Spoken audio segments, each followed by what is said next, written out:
从在所谓新疆发动了针对维吾尔族的大规模拘禁、种族灭绝、反人类罪行以来，中共领导人习近平首次视察了所谓新疆。此行等于是宣告他多年来为平息维吾尔族反抗的镇压行动取得的成功。该行动遭到了国际社会的谴责。澳大利亚国防学院国防研究中心研究新疆问题的研究员迈克尔说，安全和稳定已经有了保证，中共正朝着实现同化民族文化这一长期目标迈进。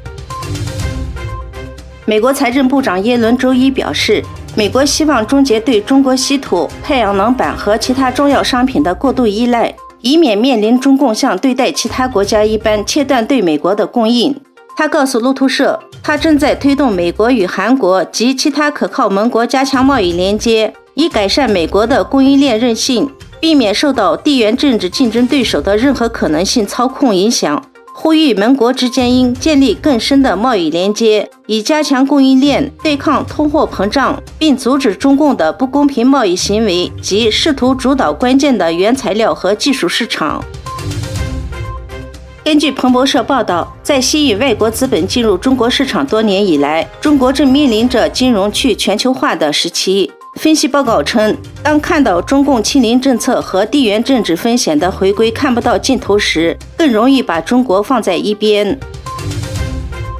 根据中国媒体报道，中国国防部称，美国向台湾出售军事技术援助，严重破坏了中美两国关系，要求美国撤销对台湾军售的计划。美国国防安全合作局上周五表示，7月15日，美国国务院批准售台零附件采购与技术协助案，资金约1.08亿美元。这是拜登政府上任以来第5度宣布对台军售，也是今年宣布的第4项军售案，以加强美台军事合作，提升台湾的应对威胁能力。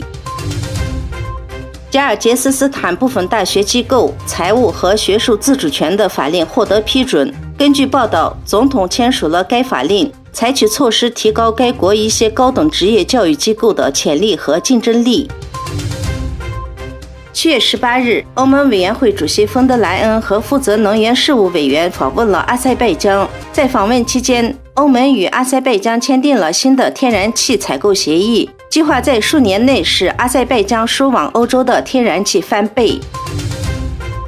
根据巴基斯坦媒体报道，巴基斯坦东部哲普省18日发生一起船只倾覆事故，造成至少19人死亡，多人失踪。据了解，由于船只质量不佳、超载及安全意识缺乏等原因，巴基斯坦不时发生翻船、沉船事故。